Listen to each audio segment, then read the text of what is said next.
Bugun men 2020 yildan 2024 yilgacha pensiyalar indeksatsiyasi bo'yicha eng muhim savolga aniq javob beraman. Pensiya aslida qanchaga oshdi? Qaysi yilda qancha qo'shildi? Va bu o'shish odamning qo'liga real pul sifatida qanday ta'sir qildi? Bu ma'lumot juda muhim. Chunki u hozir pensiya olayotgan har bir insonga, yaqin yillarda pensiyaga chiqadiganlarga, ota-onasining pensiyasini tekshirib berayotgan farzandlarga bevosita tegishli. Videoni oxirigacha ko'ring. Chunki men faqat foizlarni emas, real summalarni ham oddiy misollar bilan tushuntiraman. Kanalga hozirroq obuna bo'ling. Videoga like bosing. Chunki bunday moliyaviy va huquqiy tushuntirishlar ko'pchilikka kerak. Avvalo indeksatsiya deganda nimani tushunamiz? Juda oddiy aytaman. Indeksatsiya bu pensiya, nafaqa, ish haqi yoki boshqa ijtimoiy to'lovlarning narxlar oshishi, inflyatsiya va davlat belgilagan yangi me'yorlarga moslab ko'tarishdir. Masalan, odam 2020 yilda 20 million so'm pensiya olgan bo'lsa, 2024 yilga kelib u hali ham 20 million so'm olsa, bu amalda juda katta yo'qotish bo'lardi. Chunki oziq-ovqat, dori-darmon, kommunal to'lovlar, transport, kiyim-kechak narxlari oshib bordi. Shuning uchun davlat vaqti bilan pensiyalarni foizlarda oshirib boradi. 2020-2024 yillarda pensiya oshishi bir marta emas, bir necha marta bo'ldi. Odamlar ko'pincha faqat oxirgi oshishni eslab qoladi. Masalan, 2024 yilda 15% oshdi deyshadi. Lekin aslida 2020 yildan beri ketma-ket indeksatsiyalar yig'ilib umumiy natijani beradi.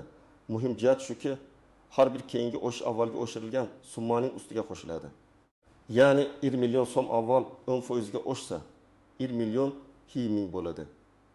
Keyingi 10% esa yana 1 million emas, 1 million 2 mingdan hisoblanadi. Shuning uchun indeksatsiyaning real ta'sirini tushunish uchun yillar bo'yicha ketma-ket hisoblash kerak. Men bu videoda summalarni tushuntirganda ikki narsani ajratib ko'rsataman. Birinchisi nominal oshish. Ya'ni qog'ozda va bank kartasiga tushgan pul bo'yicha oshish. Ikkinchisi real oshish. Ya'ni bu pulga hayotda nima sotib olish mumkinligi bo'yicha ta'sir. Masalan, pensiya 1 milliondan 1 million 900 mingga chiqsa, nominal jihatdan deyarli 2 barobar oshgandek ko'rinadi. Lekin shu davrda narxlar ham sezilarli ko'tarilgan bo'lsa, odamning turmush darajasi 2 barobar yaxshilandi deb aytish noto'g'ri bo'ladi. Shuning uchun men har ikkala tomonni ham alohida tushuntiraman. Endi asosiy masalaga o'tamiz. 2020 yildan 2024 yilgacha pensiyalar bir necha bosqichda oshirildi. Amaliy hisob-kitob uchun eng muhim indeksatsiyalar quyidagi bo'lgan. 2020 yilda taxminan 7% lik o'sish, 2020 yilda 10% lik o'sish, 2022 yilda 12% va keyin yana 10% lik o'sish. 2023 yilda 2 marta 7% dan o'sish, 2024 yilda foizlik va keyin 25% lik o'sish. Bu raqamlarni oddiy odam uchun tushunarli qilib aytsam, 2020 boshida bir xil pensiya olgan odamning puli 2024 oxiriga kelib qariyb 2 barobarga yaqinlashgan. Keling, eng sodda misoldan boshlaymiz. Agar odam 2020 yil boshida 1 million so'm pensiya olgan bo'lsa, 7% oshgandan keyin bu 1 million 70 ming so'm bo'ladi. 2021 yilda 10% oshsa, 1 million 70 ming so'm atrofida bo'ladi. 2022 yilda avval 12% oshsa, 1 million 312 ming so'mga yaqinlashadi.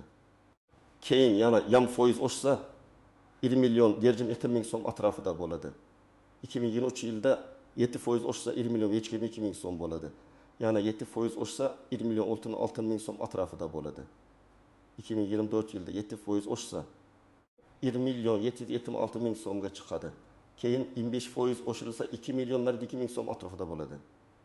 Yani 2020 boshida 1 million so'm olgan odamning pensiyasi ketma-ket indeksatsiyalar hisobiga 2024 yilga kelib taxminan 2 million so'm atrofida bo'lishi mumkin.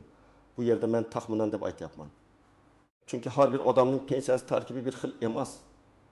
Kimdadir asosiy pensiya bor, kimdadir ustama bor, kimdadir nogironlik bo'yicha to'lov bor, kimdadir boquvchini yo'qotganlik pensiyasi bor. Ba'zi ustamalar indeksatsiyaga to'liq kiradi, ba'zilari alohida tartibda hisoblanadi. Lekin umumiy manzara shuki, pensiyalarning asosiy qismi shu indeksatsiyalar bo'yicha oshib borgan. Endi aniqroq real summalar bilan ko'ramiz.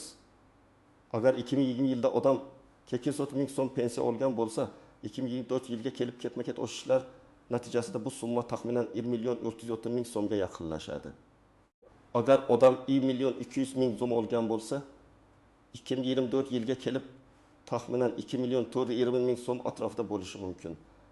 Agar odam 1.500.000 so'm olgan bo'lsa, 2024 yilga kelib taxminan 3.060.000 so'mga yaqinlashadi. Agar odam 2 million so'm olgan bo'lsa, ketma-ket indeksatsiyalar bilan taxminan 10 million so'mdan oshishi mumkin. Lekin shu joyda ko'pchilik qiladigan katta xatoni tushuntiraman. Odamlar ba'zan mening pensiyam 2020 yilda 20 million edi, 2024 yilda 2 million bo'ldi, demak 2 barobar bo'ydim deb o'ylaydi. Afsuski, bunday emas. Chunki 2020-2024 yillarda inflyatsiya ham bo'ldi. Oziq-ovqat narxlari, ayniqsa go'sht, yog', un, guruh, sabzavot, dori-darmon, kommunal xarajatlar oshdi. Shuning uchun real hayotda pensiya nominal jihatdan oshgan bo'lsa ham, xarid qobiliyati hamma hollarda 2 barobar oshgani yo'q. Men buni oddiy misolda tushuntiraman.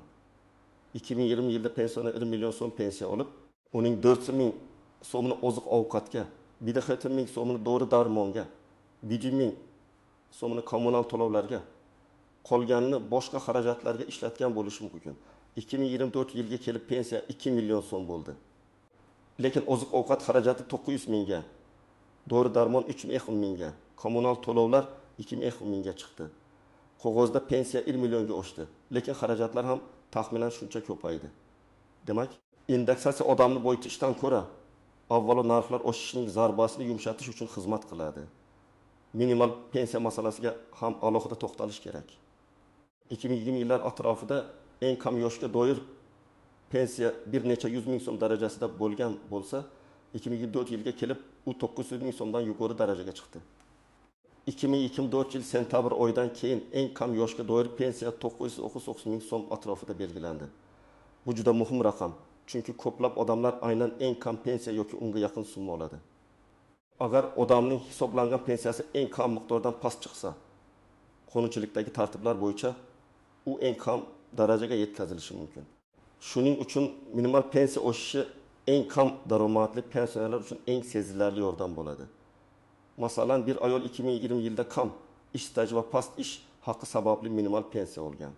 U o'sha vaqtda taxminan 400 ming so'm atrofida pul olgan bo'lishi mumkin.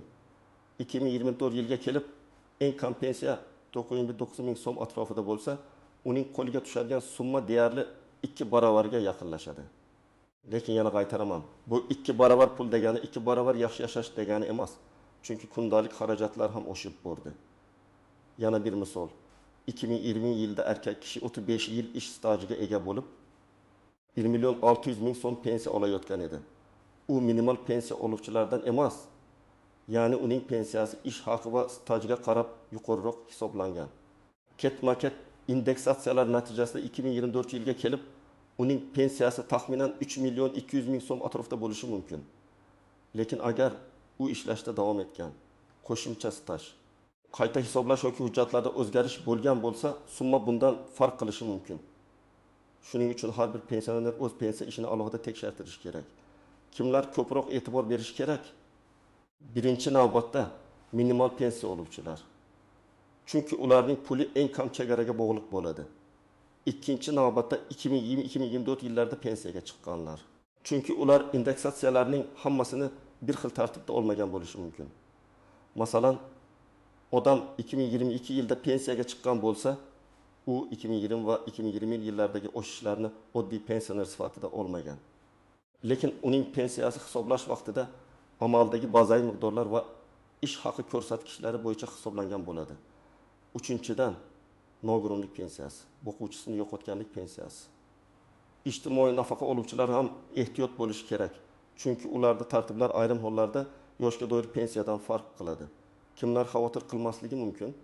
Agar sizning pensiyangiz har bir oshirishdan keyin o'z vaqtida kartangizga tushgan bo'lsa, SMS yoki bank ilovasida yangi summa ko'rinib turgan bo'lsa, pensiya jamg'armasidagi shaxsiy ma'lumotlaringiz to'g'ri bo'lsa, odatda katta muammo bo'lmaydi. Lekin baribir yiliga kamida bir marta pensiya hisob kitobingizni tekshirtirish foydali. Chunki xatolik har doim bo'lishi mumkin. Ish staji noto'g'ri kiritilgan, eski ish joyidan ma'lumot kelmagan, ish haqi arxivi topilmagan yoki qo'shimcha hujjat e'tiborga olinmagan bo'lishi mumkin. Endi juda muhim nozik jihatlarni tushuntiraman. Birinchi nozik jihat. Indeksatsiya hamma summaga bir xil ta'sir qilmasligi mumkin. Odam pensiya deb bitta umumiy pulni ko'radi. Lekin uning ichida asosiy pensiya, ustama, kompensatsiya, ijtimoiy qo'shimcha bo'lishi mumkin. Ayrim to'lovlar avtomatik oshadi, ayrimlari alohida me'yor bo'yicha belgilanadi. Shuning uchun hamma pensioner 15% ko'proq olishi kerak degan gap har doim ham aynan bank kartasidagi umumiy summa bo'yicha bir xil chiqmaydi. Ikkinchi nozik jihat, indeksatsiya sanasi muhim. Masalan, oshirish 1 sentabrdan kuchga kirsa, odam avgust oyida eski summani oladi. Sentabr uchun yangi summa hisoblanadi. Ba'zan amaliyotda qayta hisoblash texnik sabab bilan keyingi oyda to'liq aks etishi mumkin. Bunday holatda odam darhol vahimaga tushmasligi kerak, lekin albatta tekshirish kerak. Agar 2 oy ichida farq to'lanmasa, pensiya jamg'armasiga murojaat qilish zarur. Uchinchi nozik jihat. Pensiyaga yangi chiqqan odam bilan avvaldan pensiya olayotgan odamning holati bir xil emas. Masalan, 2024 yilda pensiyaga chiqqan odam 2020 yildan beri indeksatsiya bo'lgan, menga ham hammasini qo'shib bering deya olmaydi. Uning pensiyaga chiqish vaqtidagi amaldagi tartiblar bo'yicha hisoblanadi. Avvaldan pensiya olayotganlarga esa keyingi indeksatsiyalar qo'llanadi. Bu farqni bilmaslik ko'p tushunmovchilikka sabab bo'ladi. 4-nozik jihat. Ishlayotgan pensionerlar. Ayrim odamlar pensiyaga chiqqandan keyin ham ishlaydi. Bunday holatda pensiya to'lash tartibi, qayta hisoblash imkoniyati, staj va sug'urta badallari bo'yicha alohida savollar paydo bo'ladi. Agar odam pensiya chiqqandan keyin ham rasmiy ishlagan bo'lsa, u ma'lum tartibda qayta hisoblashni so'rashi mumkin bo'lgan holatlar mavjud. Lekin bu avtomatik har oy katta qo'shimcha bo'ladi degani emas. Hujjat, ish staji, ish haqi, elektron ma'lumotlar bazasi hammasi tekshiriladi. 5-nozik jihat, eng kam pensiya va haqiqiy hisoblangan pensiya farqi. Masalan, odamning ish staji va ish haqi bo'yicha pensiyasi 720 ming so'm chiqdi. Lekin amaldagi eng kam yoshga doir pensiya 959 ming so'm bo'lsa, unga eng kam darajagacha qo'shimcha berilishi mumkin. Bu yerda odam mening pensiyam 979 ming, demak, men shuncha ishlab topganman deb o'ylamasligi kerak. Aslida uning hisoblangan pensiyasi past, davlat uni minimal ijtimoiy darajaga yetkazib turibdi. Keyingi indeksatsiyada ham shu farq ahamiyatli bo'lishi mumkin. 6-nozik jihat, inflyatsiya va indeksatsiya bir xil narsa emas. Agar yil davomida pensiya 7% oshsa, lekin asosiy xarajatlaringiz 15% ga oshsa, siz real jihatdan yutqazgan bo'lishingiz mumkin. Shu sababli pensioner oilalarda byudjetni yuritish juda muhim. Men ko'p holatda shuni ko'raman. Pensionerlar pulni oy boshida katta xaridlarga ishlatib yuboradi. Keyin oyning oxirida dori-darmon yoki kommunal to'lovga qiynaladi. Pensiya oshganidan keyin ham pulni rejalashtirish kerak. 7-nozik jihat. Bank kartasiga tushgan summa bilan belgilangan pensiya summasi farq qilishi mumkin. Ba'zan qarzdorlik, aliment, ijro hujjatlari, ortiqcha to'lovni qaytarish, bank komissiyasi yoki boshqa ushlab qolishlar bo'lishi mumkin. Shuning uchun odam pensiyam oshmadi deyishdan oldin, avvalo hisoblangan pensiya qancha, ushlab qo'lingan summa bormi, kartaga tushgan toza summa qancha, shuni ajratish kerak. 8-nozik jihat, hujjatdagi xatolar. Eski mehnat daftarchasida ism, familiya noto'g'ri yozilgan bo'lishi, tug'ilgan sana bir joyda boshqa joyda boshqacha ko'rsatilgan bo'lishi, korxona nomi o'zgargan bo'lishi mumkin. Bunday mayda ko'ringan xatolar pensiya hisobiga bevosita ta'sir qiladi. Ayniqsa Sovet davrida yoki 1990 yillarda ishlagan odamlarning arxiv hujjatlarida muammolar ko'p uchraydi. Amaliy maslahat: nima qilish kerak? Qayerga borish kerak? Qanday hujjat yig'ish kerak? Endi eng kerakli qismga o'tamiz. Siz nima qilishingiz kerak? Birinchi qadam, o'zingizning hozirgi pensiya summangizni aniq bilib oling. Faqat kartaga shuncha tushyapti bilan cheklanib qolmang. Pensiya jamg'armasidan yoki tegishli elektron xizmatlardan pensiya hisob-kitobingiz bo'yicha ma'lumot so'rang. Sizga asosiy pensiya qancha, ustama qancha, qo'shimcha to'lov bormi, ushlab qolish bormi? Hammasi ko'rinishi kerak. Ikkinchi qadam, 2020-2024 yillarda pensiyangiz qanday o'zgarganini yozib chiqing. Oddiy daftar oling. Har bir yil bo'yicha taxminan shunday yozing. 2020 yilda qancha olganman? 2020 yilda qancha bo'lgan? 2020 yilda qancha bo'lgan? 2023 yilda qancha bo'lgan? 2024 yilda qancha tushgan? Agar bank ilovangizda eski tushumlar saqlangan bo'lsa, skrinshot qiling yoki ko'chirmani oling. Bu sizga oshishlar to'g'ri qo'llanganmi yoki yo'qligini tekshirishga yordam beradi. 3-qadam, hujjatlarni tartibga keltiring. Sizga pasport yoki ID karta, pensiya guvohnomasi, mehnat daftarchasi, ish stajini tasdiqlovchi arxiv ma'lumotlari, ish haqi to'g'risidagi ma'lumotnomalar, agar nogironlik bo'lsa, tibbiy mehnat ekspertiza hujjatlari. Agar boquvchisini yo'qotganlik bo'lsa, tegishli dalolatnomalar kerak bo'lishi mumkin. Agar eski ish joyingiz yopilib ketgan bo'lsa, arxivdan ma'lumot so'rash kerak bo'ladi. Ba'zan bitta arxiv ma'lumoti pensiyani sezilarli oshirib yuborishi mumkin. 4-qadam, pensiya jamg'armasining tuman yoki shahar bo'limiga murojaat qiling. Murojaatni og'zaki qilib ketib qolmang. Imkon qadar yozma ariza bering. Arada shunday mazmunda yozish mumkin. Mening pensiyam 2020-2024 yillardagi indeksatsiyalar bo'yicha to'g'ri qayta hisoblanganligini tekshirib berishingizni. Pensiya miqdorim tarkibi va qo'llangan oshirishlar bo'yicha yozma tushuntirish berishingizni so'rayman. Arizaga hujjat nusxalarini ilova qiling. Ariza ro'yxatdan o'tganini tasdiqlovchi raqamni olib qo'ying. 5-qadam. Agar javobdan qoniqmasangiz, yuqori turuvchi tashkilotga murojaat qiling. Tuman bo'limi xatolik yo'q desa, lekin sizda asosli shubha bo'lsa, viloyat boshqarmasiga yoki tegishli davlat xizmatlari orqali murojaat qilishingiz mumkin. Murojaatda hissiyot bilan emas, raqamlar bilan yozing. Masalan, 2023 yil dekabr oyida pensiyam 1.540.000 so'm edi.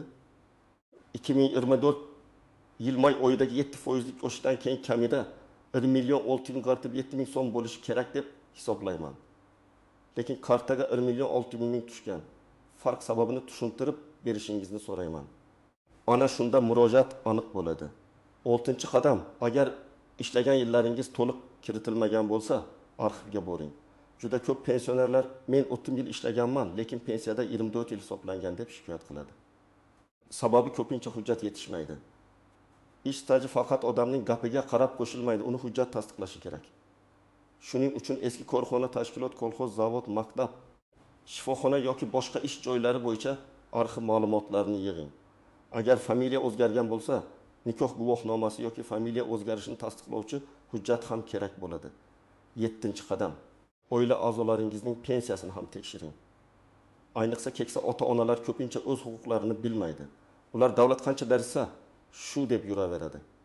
Lekin hujjat to'liq bo'lmasa, staj kiritilmagan bo'lsa, pensiya kam chiqishi mumkin. Farzandlar ota-onasining bank tushumlarini, pensiya guvohnomasini, mehnat daftarchasini bir marta ko'rib chiqsa, ba'zan katta muammo topiladi. 8-qadam. Har bir indeksatsiyadan keyin yangi summani tekshirishni odat qiling. Masalan, 2024 yilda 15% o'sish e'lon qilingan bo'lsa, eski pensiyangizni ilk 11 ga ko'paytirib taxminiy summani hisoblang. Agar farq juda katta bo'lsa, sababini aniqlang. Lekin 22.000 so'mlik farqlar yaxlitlash yoki tarkibiy hisob-kitob sababli bo'lishi mumkin. Katta farq bo'lsa, albatta murojaat qiling. Xulosa qilib aytsam, 2020-2024 yillarda pensiyalar ketma-ket indeksatsiya qilindi va nominal jihatdan ko'plab pensionerlarning pensiyasi qariyb 2 barobarga yaqin oshdi. 2020 yilda 1 million so'm olgan pensioner 2024 yilga kelib taxminan 2 million so'm atrofida olishi mumkin bo'ldi. Eng kam yoshga doir pensiya esa 2024 yilda 929.000 so'm atrofidagi darajaga chiqdi. Lekin real hayotda narxlar ham oshgani uchun bu o'sishning asosiy vazifasi pensionerni boyitish emas, balki xarajatlar bosimini yumshatish bo'ldi. Eng muhim maslahat, pensiyangizni shunchaki kutib olmang, uni tekshiring. Qaysi indeksatsiya qo'llangan, staj to'g'ri kiritilganmi, ish haqi hujjatlari to'liqmi, ustamalar hisoblanganmi? Bularning hammasi pulingizga ta'sir qiladi. Agar shubha bo'lsa, yozma murojaat qiling, hujjatlarni yig'ing, javob talab qiling. Sizning pensiyangiz 2020 yildan 2024 yilgacha qancha oshdi? Oshish sizning xarajatlaringizni qoplay oldimi yoki yo'qmi? Fikringizni izohlarda yozing. Video foydali bo'lgan bo'lsa like bosing, yaqinlaringizga yuboring va kanalga obuna bo'ling. Keyingi videolarda pensiyani qayta hisoblatish, ish stajini tiklash va kam pensiyani oshirish bo'yicha yanada amaliy mavzularni tushuntirib beraman.